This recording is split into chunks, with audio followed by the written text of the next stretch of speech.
Comienza Actualidad y Empleo Ambiental, un podcast de Juan María Arenas y Enoc Martínez.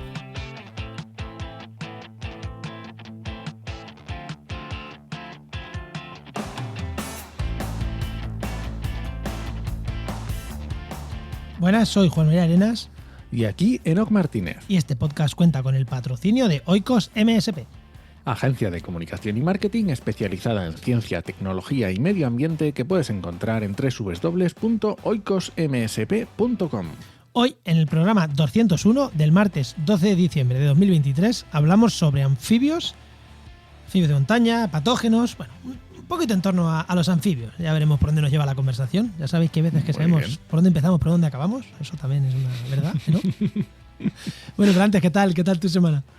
Pues muy bien, aquí siempre con los podcasts, viendo estadísticas, patrocinios, hablando con marcas, a ver si conseguimos algo para el año nuevo. Así que muy bien. ¿Y tú qué tal? ¿Qué tal tu semana? A ver si un regalito de algún patrocinio así chulo. A ver si es verdad. ¿Y tú pues mi semana me he dedicado a hacer presupuestos y temas de páginas web.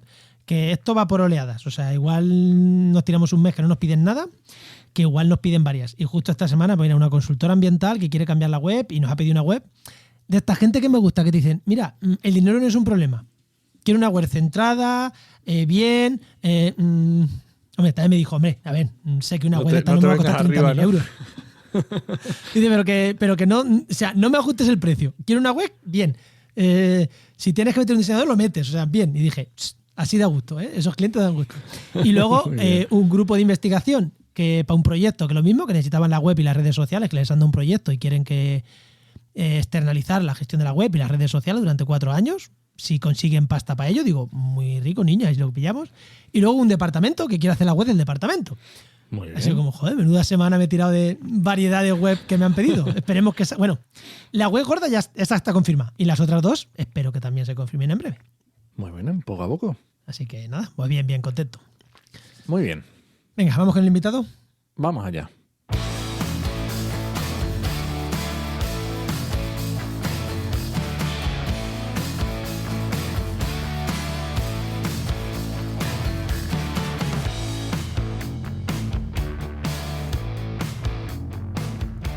Pues hoy tenemos con nosotros a Jaime Bosch Pérez, que es doctor en biología e investigador científico del CSIC y director del IMIB, o el IMIB, que es el Instituto Mixto de Investigación en Biodiversidad de Oviedo, si no me equivoco.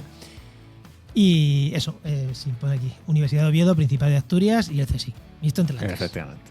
Muy buenas. Muy buenas, Jaime, ¿qué tal? Hola, muy buenas. ¿Qué tal? Muy bien. Bueno, la pregunta... La verdad que últimamente están viniendo muchos investigadores ahí de Asturias, no sé por qué serán, no, seguro que no tiene nada que ver con que yo sea asturiano, pero bueno, la pregunta que hacemos a todos los invitados, Jaime. Cuando eras pequeño, ¿qué querías ser de mayor y cómo has llegado hasta aquí? Bueno, pues me temo que lo que quería ser era alguien que trasteara con bichos. O sea, mi obsesión desde pequeño eran los bichos y concretamente los anfibios y los reptiles, porque también era lo que tenía más cerca, ¿no? Las lagartijas que tenía enfrente de mi casa o las ranas que pillaba cuando iba de vacaciones al pueblo. Entonces, desde el primer momento me apasionaron los anfibios y los reptiles y bueno, pues mi ilusión era dedicarme a ello. Tuve la enorme suerte de poder estudiar biología y la enorme suerte de poder dedicarme a la investigación y la verdad es que pues no me quejo de nada, soy un privilegiado de hacerlo. Hoy has dicho, cuando iba al pueblo, ¿cuál era tu pueblo? Bueno, no era mi pueblo porque yo soy de Madrid, nací en Madrid, en Carabanchel, en un barrio lleno de casas y tal, pero íbamos a un pueblo de Ávila, Peguerinos, que mis padres compraron una choza allí, digamos, y era un pueblo adoptivo, pero donde yo pasaba ahí el verano feliz, ahí trasteando, cogiendo ranas en el río y llevándolas a casa, en fin, trasteando con los niños. Tus padres dijeron, si nos ha nacido biólogo, pues tendremos que al pobre quererlo como ha nacido y llevárnoslo al campo, aunque sea. Sí, bueno, mi madre estaba lo típico, muy preocupada porque ¿dónde va a ir mi hijo con biología que se va a morir de hambre, ¿no? Era su máxima obsesión. Eso ha sido de siempre, ¿no? O sea, eso de siempre. Yo cuando hice biología, mi padre era lo mismo. ¿Por qué no te haces abogado o arquitecto? O sea, cuando estaba terminando biología, boom del ladrillo, los arquitectos comiéndose los mocos. Que dices, igual no era tan mala idea haber hecho biología, ¿eh, papá? Exacto, exacto. Ah, bueno, es lo de siempre, pero bueno. Los biólogos trabajan y trabajamos en diferentes sectores y lo digo, eso, si tú eres joven y quieres hacer biología y no estás escuchando, hazla, que sigue habiendo trabajo. Y Que sí, mucho. hombre, que no hay ningún problema. Bueno, no, algo más que preguntarle es que como ha nacido biólogo poco podemos rascar. Sí, aquí podemos rascar, Ya así que está, nada, es- venga, vamos al tema. Vamos al tema.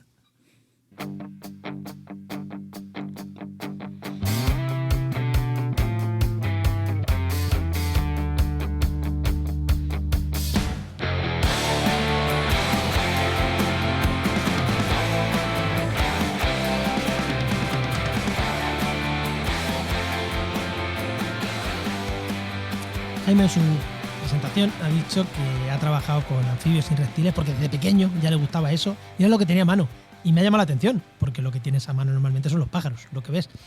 Los anfibios y reptiles, aunque la gente no lo piensa, los tenemos muy a mano, pero cuesta un poquito más encontrarlos. Muchas veces tienes que levantar una piedra y están ahí. Y lo que sí es que se pueden coger, se pueden trastear mucho más que un pájaro, que lo puedes ver volando y ya está. Y mucho menos escurridizos que los mamíferos, ¿no? Pero es verdad que son peculiares y hay que saber dónde buscarlos, ¿no? Y en uno de esos sitios en los que es fácil encontrarlos, si sabes buscar, muchas veces si nos vamos a las montañas, los anfibios de montaña es una cosa que no son tan llamativos, no croan como las ranas, que las ves en cualquier sitio y las escuchas y dices, ahí hay ranas, pero son relativamente abundantes, ¿no? Los anfibios de montaña no es que sea una cosa rara, que es casi de lo que vamos a hablar. ¿Es fácil encontrar anfibios en las montañas o suele ser muy jodido encontrarlos? Yo es que soy de llano, soy de Albacete, aquello está a 1000 metros de altura, pero en el llano. ¿Cómo está la situación? Que yo, aparte de gallipatos y ranas, poco anfibio he visto yo. Bueno, sí, la verdad es que como tú dices, los anfibios son animales, realmente son animales mucho más abundantes de lo que parece, pero que precisamente digamos, su estrategia evolutiva se basa en pasar desapercibidos para sobrevivir. Entonces eso hace que sean muy difíciles de encontrar. Son especialistas, bueno, especialistas del camuflaje, la mayoría son nocturnos, es decir, intentan aparecer cuando otros depredadores no puedan agarrarlos. Y por eso es mucho más difícil trabajar con anfibios que trabajar con, por ejemplo, con aves, que efectivamente las ves en todos los sitios y de forma muy fácil, ¿no? En las montañas pasa un poco lo mismo. O sea, en las montañas hay poblaciones de anfibios y se dan las circunstancias adecuadas. Lógicamente, los anfibios son animales que tienen unos requerimientos, son animales que están muy pegados a la tierra, entonces son muy dependientes del medio cercano. Eso quiere decir que el medio cercano tiene que tener unas condiciones que sean favorables, no pueden desplazarse demasiado, ¿no? Entonces, si es un medio que tiene humedad y tiene la temperatura adecuada, va a haber anfibios. Entonces, en aquellas montañas donde se cumpla eso, pues puede haber poblaciones de anfibios y muchas veces pueden ser incluso muy numerosas por distintos motivos. Por ejemplo, porque, por ejemplo, los ciclos biológicos van más despacio, precisamente porque la temperatura alta de la montaña hace que el desarrollo sea más lento. Entonces, por ejemplo, pues lo típico en un lago de montaña se acumulan renacuajos de anfibios que pasan muchísimo tiempo en el agua porque el agua tiene muy pocos nutrientes y la temperatura del agua es muy baja. Por tanto, tardan mucho en desarrollarse y se empiezan a juntar centenares, miles de larvas en una charca. Incluso pasan el invierno porque no les da tiempo, se van acumulando de un año para otro y al final te encuentras animales de distintos años, son renacuajos, de distintos años en el agua, ¿no? Y se forman miles y miles, acumulaciones de miles y miles de larvas, que en otros sitios más abajo pues se dan menos porque va todo más rápido con el calorcito y salen del agua más rápido, ¿no? Es un ejemplo, ¿no? Claro, pero sabiendo los sitios, yo es que, ya digo, de la zona de donde yo soy, allí yo sabía buscar anfibios. O sea, yo sé los sitios porque dices, aquí hay humedad, es una charca que se queda la humedad, levanto las piedras y me encontraba los gallipatos. Es que era casi, no fallaba. Claro, en montaña lo mismo, ¿no? Si sabes dónde buscarlos, están, que es una cosa relativamente abundantes, ¿no? Que no es Sí, un hallazgo súper difícil de encontrar, que si sabes dónde están, se encuentran. sí, a ver, lógicamente también los anfibios, lo que tú dices, lo que has dicho, los anfibios generalmente se distribuyen de una distribución contagiosa, ¿no? Es decir, que se acumulan en zonas de reproducción, porque necesitan el agua para reproducirse. La inmensa mayoría de las especies necesitan el agua, o por lo menos en zonas templadas, en zonas tropicales La historia es distinta porque la humedad ambiental está por todos los sitios, ¿no? Pero en zonas templadas la humedad se concentra en distintas zonas y por tanto los animales se congregan ahí para reproducirse. Por eso no podemos buscar, digamos, o no es muy rentable buscarlos de una forma distribuida por el espacio, sino es mucho más rentable ir a esos parches donde sabemos que hay o bien agua para reproducirse o bien refugio para esconderse. Y sabes, si vas ahí, los vas a encontrar y los vas a encontrar en cantidades enormes porque están todos ahí congregados, ¿no? Tanto es normal, donde están las condiciones.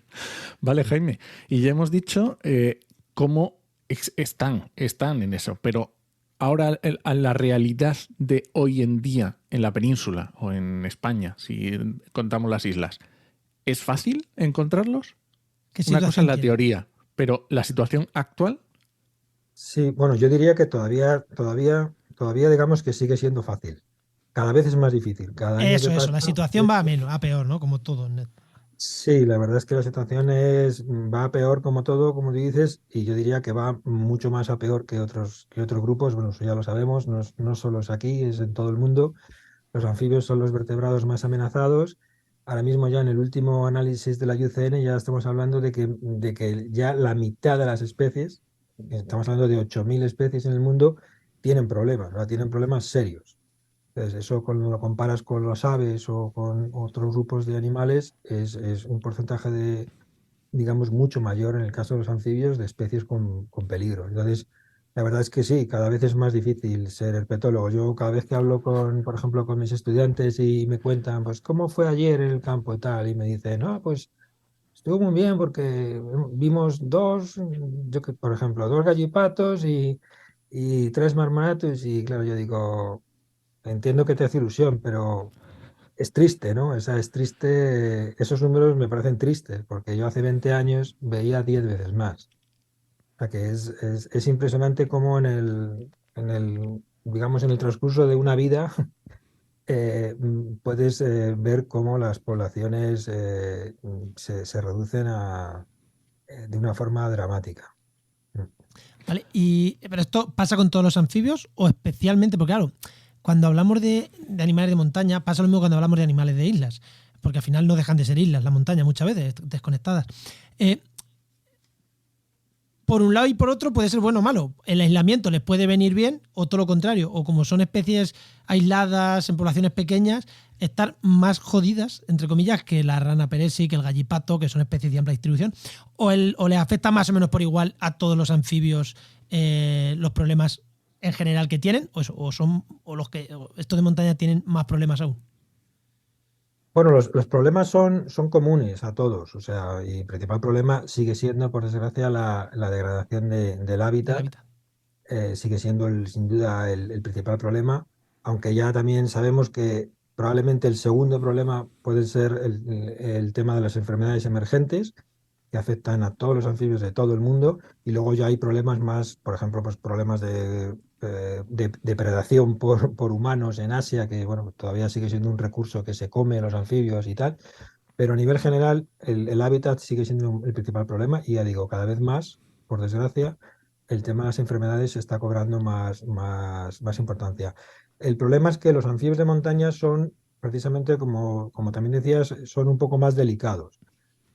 Y son más delicados precisamente porque viven en zonas aisladas. Entonces, por un lado, viven en zonas aisladas, quiere decir que su flujo genético es mucho peor que el de unas poblaciones de zonas más bajas, y eso quiere decir que, digamos que en general tienen menos recursos disponibles genéticos ante cualquier amenaza frente a otras poblaciones.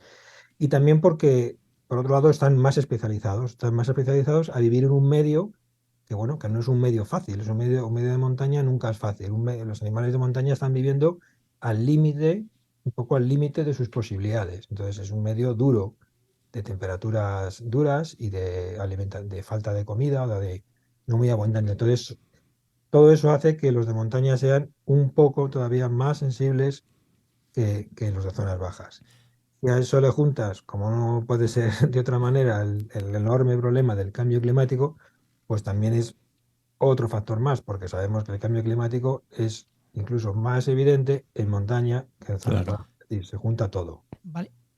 Sí, eso te iba a decir, cambio climático. Pues te voy a hacer otra pregunta. Ahora entramos en patógenos, pero hay otra duda que tengo aquí, que es el uso de la montaña, ¿no? Pues claro, porque el animal que vive en zonas bajas se entiende que vive en aguas eutróficas, aguas con muchos nutrientes, aguas que no son cristalinas. O sea, una rana te la puedes encontrar en aguas que no estén muy puras. Pero claro, en montaña hay dos problemas. Sí, el agua allí puede estar contaminada, entre comillas, por pastoreo, porque haya vacas. Porque claro, si se cagan las vacas, el agua empieza a tener bastantes nutrientes. O por turismo, que hay muchas montañas que están muy machacadas por turismo. ¿Esto lo sufren también estos anfibios? ¿O realmente, bueno, en el sitio donde están, esto no es realmente un problema?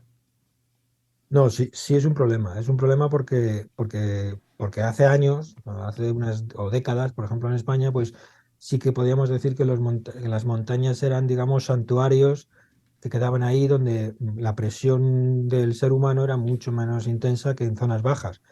Pero eso ya se acabó. O sea, ahora mismo la presión ya es tal que llega hasta los sitios más recónditos. O sea, cada vez la gente, el ser humano, llegamos a sitios más lejos y queremos hacer cosas en sitios en lo más lejano posible, lo más difícil posible. Es decir, ya no queda ningún sitio, ningún sitio en España, por ejemplo, y en gran parte del mundo donde se pueda decir que la fauna vive tranquila. Y en los últimos años las montañas, bueno, con la moda, digamos, por decirlo de alguna manera, bueno, o las ansias de la gente de ir a sitios cada vez más difíciles, más al límite, pues ya prácticamente es que no quedan pocos sitios donde haya realmente tranquilidad. Vale, y hemos hablado de esta degradación de hábitats, hemos hablado también del problema del cambio climático, de esas islas, y has mencionado los patógenos. ¿Qué problema, qué traen los patógenos? ¿Qué problema tienen los patógenos? Porque a lo mejor alguien que no lo haya escuchado nunca dije, pues patógenos, pues oye, pues tendrán enfermedades como tienen todos los animales. Sí, bueno, pues los patógenos, digamos, tienen, o sea, se juntan dos problemas. Un problema, el problema más claro y más acuciante es la globalización y también está el problema del cambio climático. El problema de la globalización lo que significa es que ahora cada vez más todo está comunicado. El mundo bueno, después del tema del COVID ya todo el mundo, yo creo que es muy fácil de entender lo rápido que puede llegar un patógeno y los problemas que supone cuando un patógeno nuevo al que no estás acostumbrado llega de repente, ¿no? Pues yo creo que todo el mundo nos acordamos de cuando el COVID, cuando se hablaba, pues está en Italia, pues está viniendo, Sí. pues ha venido un señor que ha cogido un avión y lo tenemos aquí y todo el mundo estaba obsesionado y se cerraban los pueblos para que no entrase nadie, para no contagiar a la gente de ese pueblo, etcétera. Bueno, pues eso mismo pasa con los anfibios, ¿no? Lo que pasa es que cada vez más es más frecuente que entren patógenos de sitios lejanos a las poblaciones de anfibios y como pasa con nosotros y con cualquier organismo, si los organismos locales no están acostumbrados a ese patógeno, el choque va a ser brutal. Ese patógeno va a producir problemas serios en esos digamos, nuevos hospedadores. Jolín, Jaime, estamos pensando en charcas de montaña aisladas. Tanto llegan los patógenos. Sí, porque ya te digo, cada vez en la práctica ya no hay nada aislado. O sea, ya es muy fácil ir por la montaña y cruzarte a una persona en Pirineos y ponerte a hablar con él y te dice, no, pues la semana pasada estuve en las Rocosas. Ya. Entonces ya no hay distancias. Ya una persona puede estar una semana aquí y en 2 días puede estar en el Himalaya. Entonces ya no hay distancias. Con las Eso, mismas botas, ¿no? Eso te iba a decir, con las mismas botas. las mismas botas, pero no las botas, que puede ser una fuente de transmisión, es una, pero hay muchas. O sea, tú imagínate que igual que La tú, cantimplora. sí, pero no, pero iba un poco más complicado o más sencillo.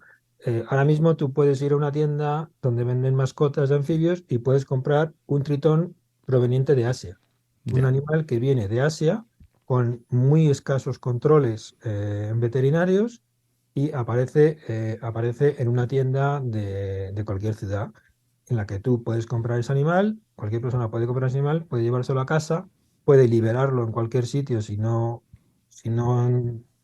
sabe muy bien lo que está haciendo, qué es lo que ocurre, libera ese animal y tienes una vía rapidísima de entrada de un patógeno en el medio. Eso pasa constantemente, ha pasado y ha producido desastres muy importantes en el caso de anfibios. Claro, es que el problema Bueno, no es soltar el animal, sino lo que va a acompañar, porque el animal al final lo sueltas y igual en 3 días se lo han comido. ¿O no? sí, normalmente es difícil que un animal prospere, aunque también hay casos de... bueno, si es un solo ejemplar es imposible que prospere o prácticamente imposible, pero bueno, pero sí, lo normal es que efectivamente tú sueltas un animal, pero ese animal está lleno de otros microorganismos que le acompañan, que son infinitamente más peligrosos que el propio animal, Y el efectivamente. mismo bicho que se ha comido ese animal, pues irá a comer otros animales parecidos y a lo mejor ensuciándose el pico vete tú a saber.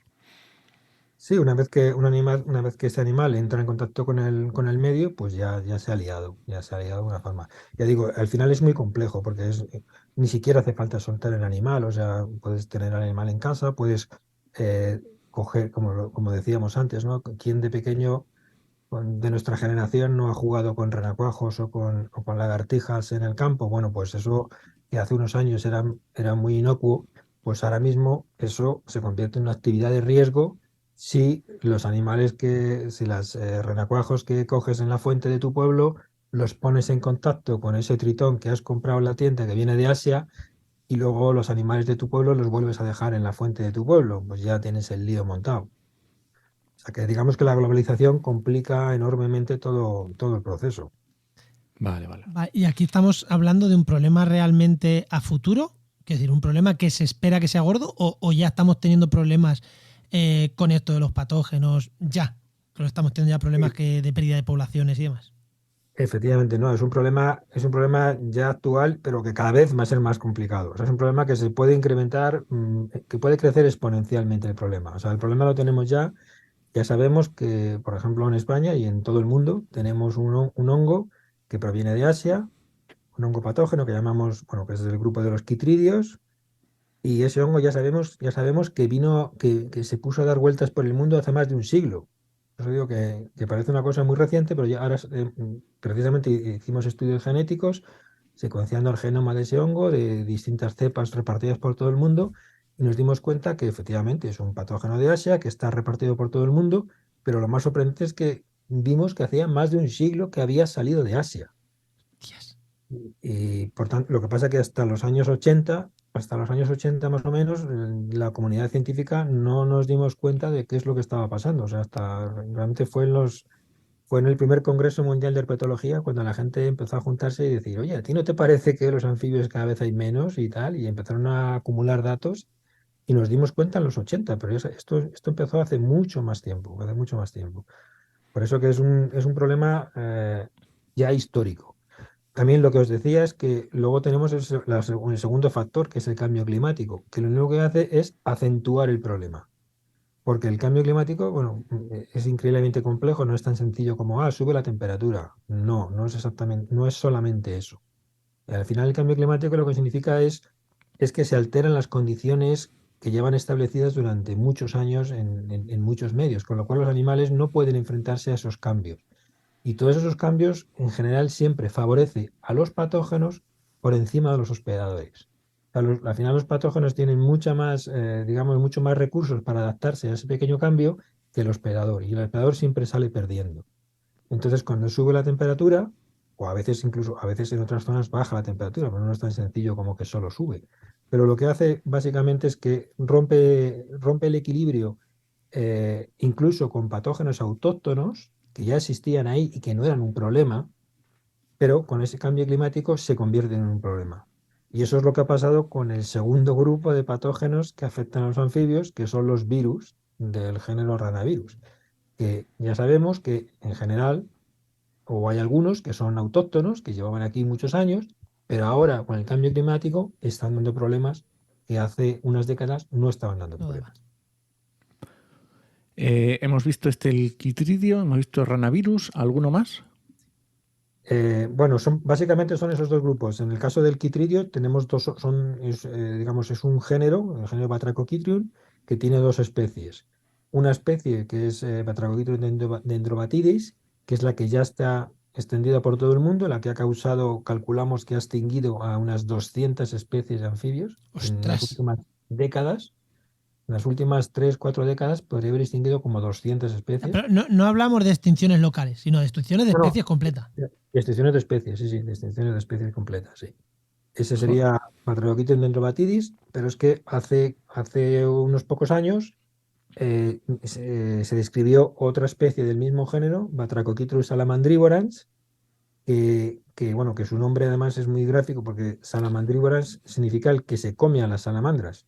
Entonces es un hongo que es muy parecido al otro, digamos, a su especie hermana, pero este segundo es más especializado en urodelos, en salamandras y tritones, y además requiere temperaturas más bajas, con lo cual en zonas templadas es más peligroso.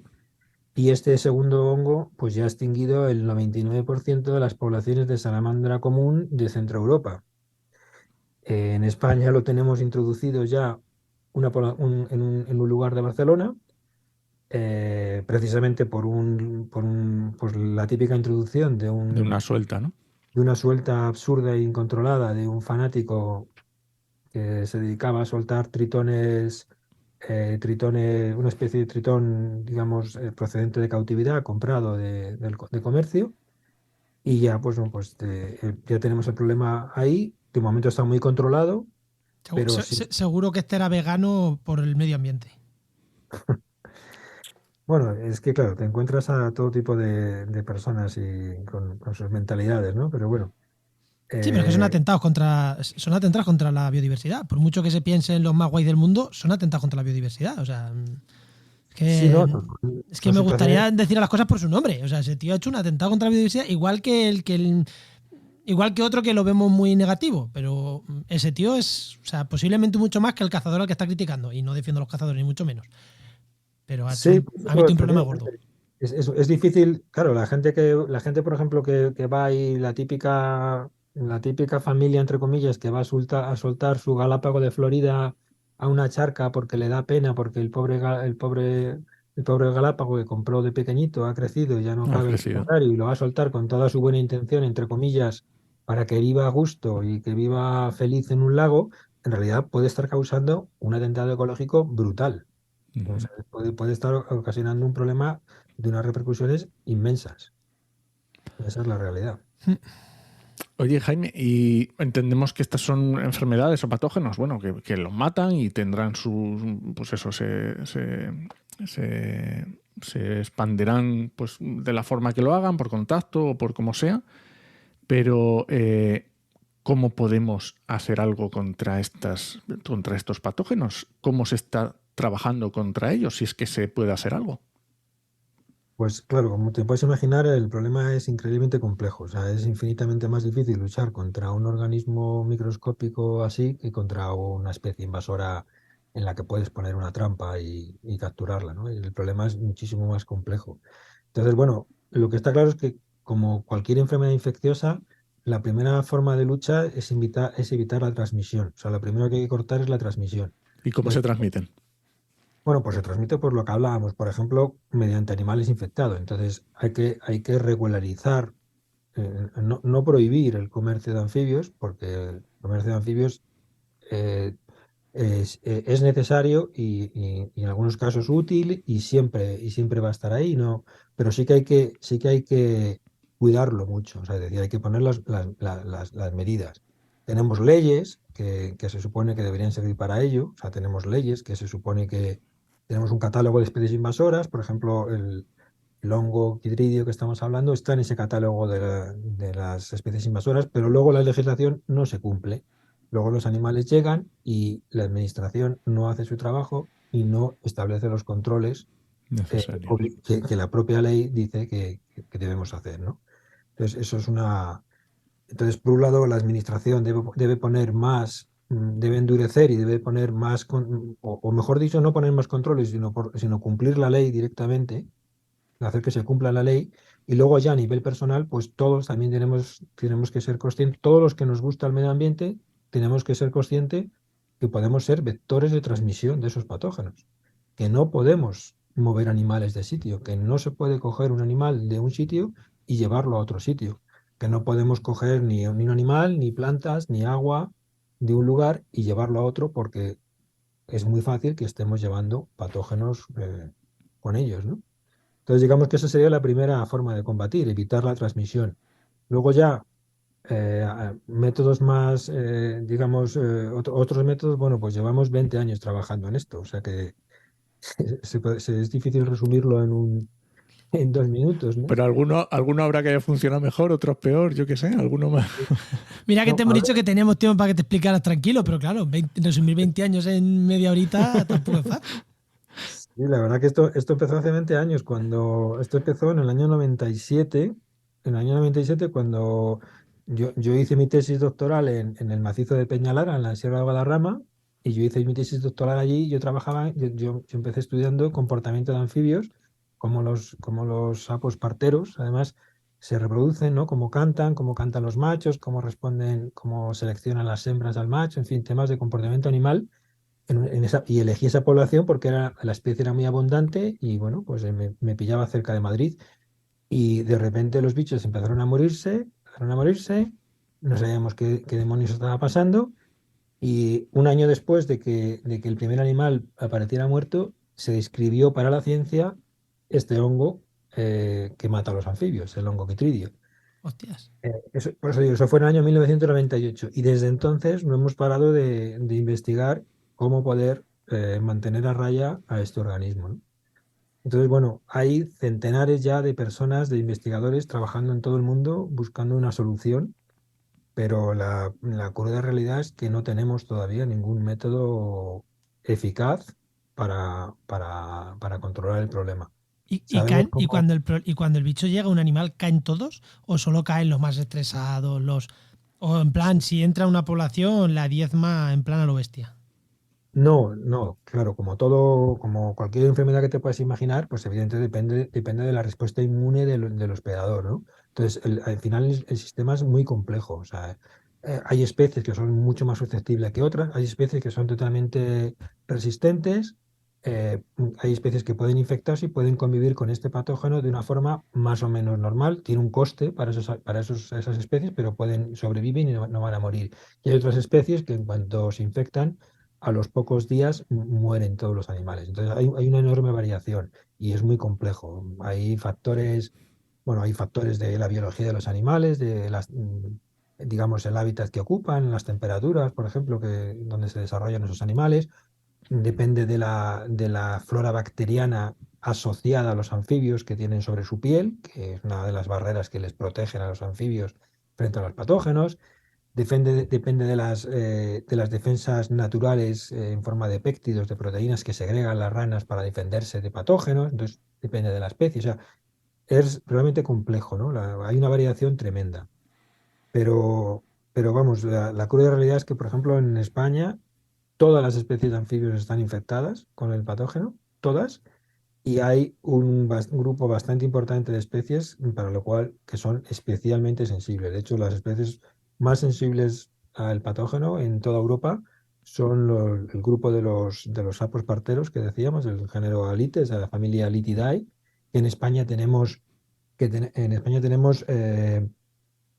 casi todas las especies que existen en el mundo están en España, y varias son endémicas y son de las especies más sensibles del mundo a este hongo. Por lo tanto, tenemos un problema bastante serio con esas especies.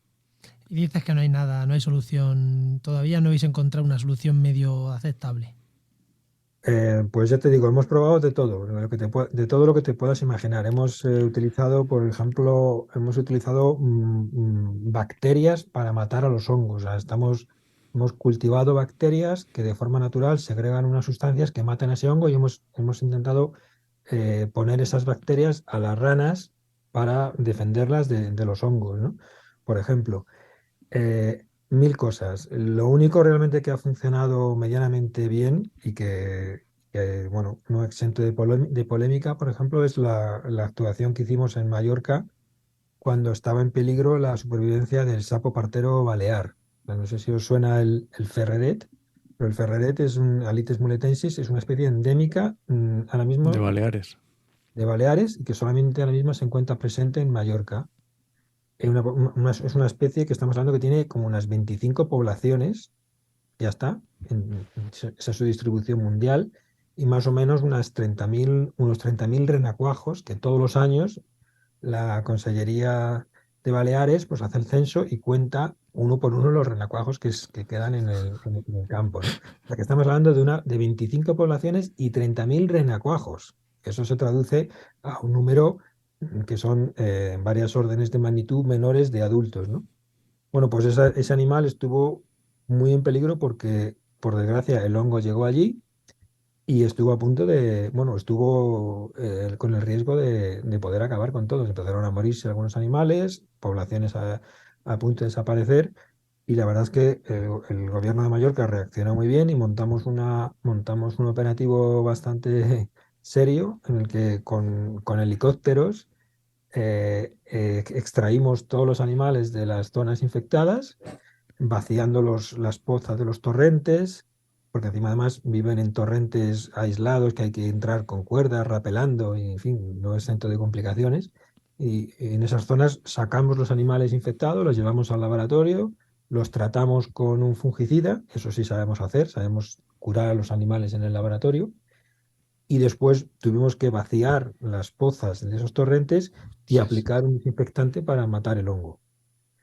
Pues eso lo hicimos, funcionó, y la verdad es que se están recuperando la población y desde entonces no ha vuelto a aparecer el hongo en esas poblaciones, pero fue una actuación, pues, que como os imagináis, podéis imaginar, es bastante costosa.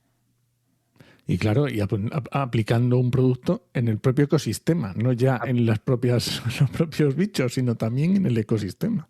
Efectivamente, yo digo, fue bastante polémico. Bueno, es un caso muy Normal. particular porque estamos hablando de torrentes.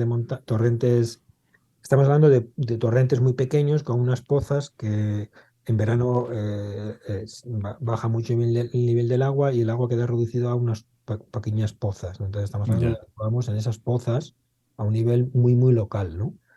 Y ya te digo, frente al riesgo de que el hongo se extendiese y ya, digamos, se expandiese a poblaciones más grandes, a torrentes más grandes, donde hubiese sido imposible Controlarlo. sacarlos. O sea que fue, digamos, una actuación muy medida todavía sigue siendo la única actuación en el mundo que ha conseguido eliminar el hongo del medio natural. Claro, Porque, pues, claro, eso mismo que hicimos en Mallorca, pues es irreproducible en una zona de montaña, o en un lago o en una selva tropical, lógicamente, ¿no? claro, es que punto uno, por dinero; punto dos, por lo que decía antes, el aislamiento de las islas, pues unas cosas buenas, por otras cosas malas. Hace 2 o 3 programas también hablábamos de lo mismo. Creo que era la Vespa velutina ¿no? ¿O fue Sí, en Baleares. en Baleares, lo mismo, que la pudieron controlar por la isla. por la isla. Sí, en este caso también influye, como te digo, el hecho de que, bueno, Mallorca pues es un sitio bastante seco, entonces el agua está muy concentrado. Ya. Porque eso mismo, en una zona de montaña, digamos, de la península, en una zona alta de montaña húmeda, pues el problema es que tenemos el hongo distribuido por todo el ecosistema y es muy amplio, no podemos enfocarnos en una zona húmeda, ¿no?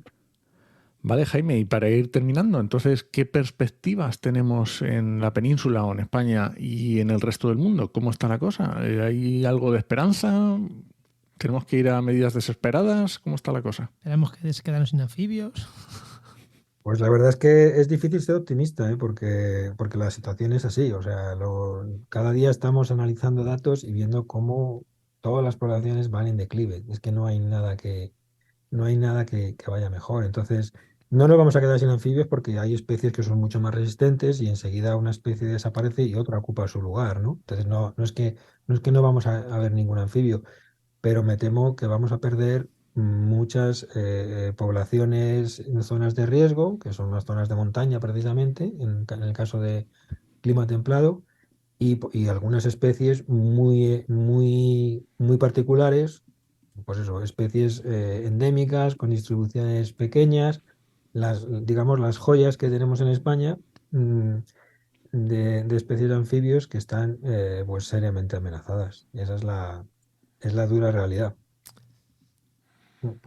Bueno, a ver si Bueno, en el ya programa está. 401, 402, que es el doble, vienes y nos cuentas que nada, que todo esto ha sido, que ya lo habéis controlado, que Que esto ya está. Que ya habéis encontrado la solución, que simplemente es darles una aspirina a los anfibios y ya está. Se la echas al agua y ya con eso se curan todos. A ver, que también se pueden hacer muchísimas cosas. Por otro lado, los anfibios son animales increíblemente agradecidos. Cualquier actuación en el medio para favorecerles es altamente positivo. O sea, crear una charca de cero en un sitio, por ejemplo, es una actuación sencillísima que cuesta poquísimo dinero y que puedes hacer en una tarde, puedes hacer que crezca la población, que se multiplique enormemente o crear una nueva población. O sea, que se pueden hacer muchas cosas. Hay mucho que trabajar para conservar a los anfibios y es muy rentable y muy fácil. O sea que, vamos, no todo es negativo. Hay muchas cosas por hacer. Nos quedamos con ese mensaje que es un poquito mejor. Y que a nadie se le ocurra llevarse anfibios de un lado para otro, por favor. Eso. Y que si quieres anfibios y tienes un campo, hazte una charca y vienen solos. No te compres anfibios, que vienen solos.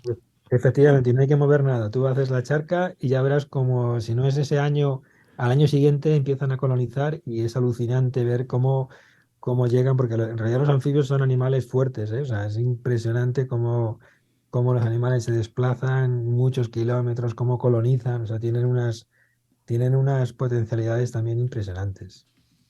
Bueno, Muy bien, pues sí, yo creo que por lo menos hemos visto una perspectiva, aunque no sea muy buena, de cómo están los anfibios.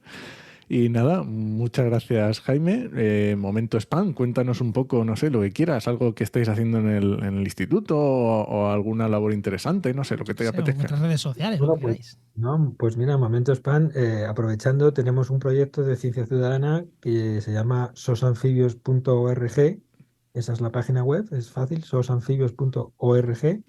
Y precisamente es un proyecto para que nos ayuden a combatir las enfermedades emergentes de anfibios. O sea, es un proyecto en el que cualquier persona puede colaborar aportando muestras de infección que nos pueden ayudar a conocer cómo está la situación y sobre todo nos puede también avisar si ven algún episodio de mortalidad en algún sitio para que podamos intentar actuar de alguna manera.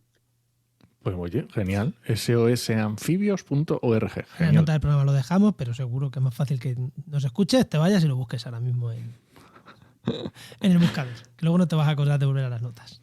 Muy bien. Pues nada, Pues no. no te vayas, Jaime, que nos despedimos. Muy bien. Venga.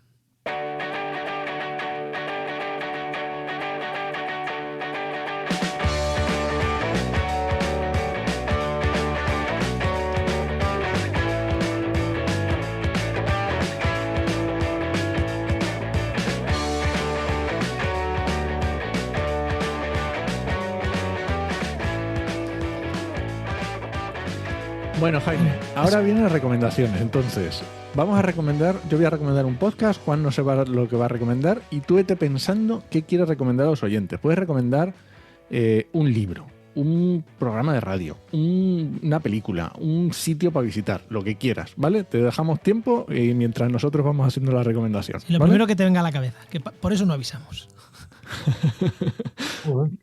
Venga, lo que sea, no hay problema. Incluso un sitio para visitar, hombre, estoy seguro que hay. No quiero yo hacer promoción a Asturias. Bueno, vamos a ver. Normalmente recomiendo podcast, pero hoy voy a recomendar audiolibros. Anda. Porque es el proyecto Gutenberg, que aunque es en inglés, está muy interesante y son audiolibros gratuitos. de Project Gutenberg. Entonces te lo puedes meter como si fuera un podcast, exactamente igual en tu reproductor, lo buscas y tiene ahí tropecientos mil libros que te puedes escuchar y están genial. Yo me estoy escuchando De la Tierra a la Luna, de Julio Verne. Pero en inglés. Sí, en inglés. Y no es con un robot que te lo lee, ¿eh? No. Audiolibro bien chulo, bien narrado. No es una que IA que te lo lee, que es... No. Que son Una iguales persona. que los humanos, una mierda. Efectivamente. Igual dentro de 2 o 3 años o 5 o 10 lo serán, pero ahora mismo son voces Ahora robóticas, mismo no no. me jodas. Así que de Project Gutenberg.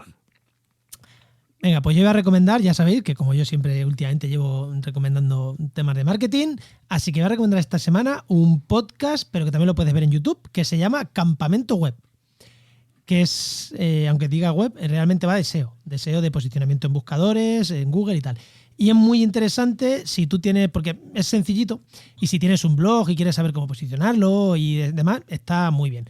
Y si te dedicas al mundo del marketing y te gusta el SEO, es uno de los básicos imprescindibles, campamento web. Pero verá, tiene un nivel que, bueno, casi cualquiera lo puede entender. Si te gustan estos temas o quieres meterte un poquito en estos temas, para mí lo recomiendo. Y es que muchas veces son programitas de, cuando habla él solo, de 5 minutos, te cuenta las noticias, te cuenta los cambios que ha metido Google, 5 o 10 minutitos, sencillo, corto y bien. Y hay veces que mete entrevistas más largas. O sea que no es el típico podcast de hora y cuarto, todos los programas, todas las semanas, que es hard. Este es de los ligeritos, de los que se escuchan rápido. Muy bien, esto no lo conocía. Muy bien. Campamento web. Sí, está muy bien. Muy bien. Bueno, Jaime, ¿te ha dado tiempo a pensar qué quieres recomendar?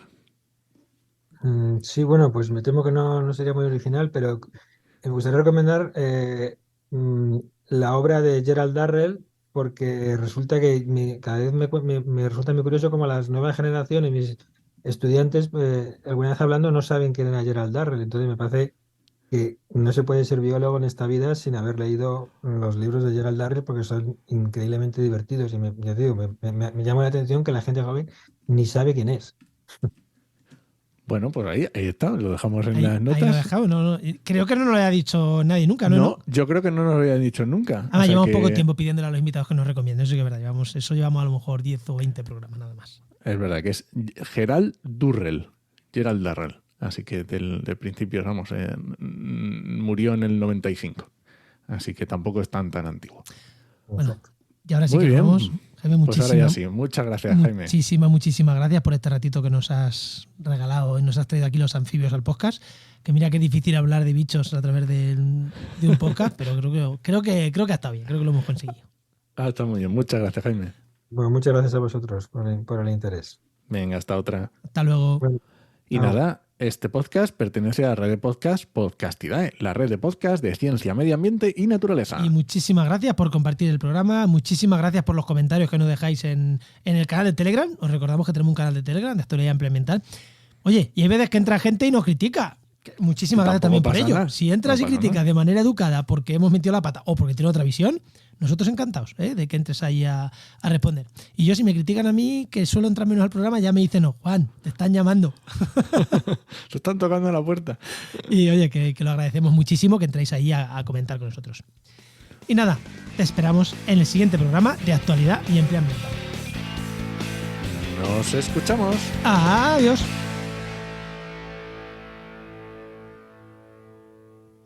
Oye, no, o sea, que no nos hemos despedido, macho. Que es el último programa antes de Navidades. ¿Qué es esto? O sea, somos cutres, ¿eh? Somos cutres. Terminamos el programa y no somos capaces de decir adiós hasta el año que viene. Bueno, tú oyente, que nos escuchas, que pases unas buenas vacaciones y ya nos vemos el año que viene. Ya nos escuchamos el año que viene. Salvo que llegue alguien con 300 euros por programa ahí, encima de la mesa. Entonces grabamos si hace falta en... El 28 de diciembre, si hace falta, grabamos. Exactamente. O sea, si viene con panojita buena, sí. Pero si no, oye, a los oyentes nos vemos el año que viene y, oye, y los patrocinadores, lo mismo. El año que viene volvemos a abrir y si alguien quiere contactar con nosotros, que contacte. Pero eso, que nos vemos el año que viene, que disfrutes de tus navidades, ¿no? Y a todos los oyentes que disfruten de sus navidades. Somos peor que el Corte Inglés. Y que felicidad de la Navidad. ¿12? ¿Este es 12? 12 de diciembre. Ya, para que no nos pille el toro. Venga, pásalo Venga, bien. hasta luego.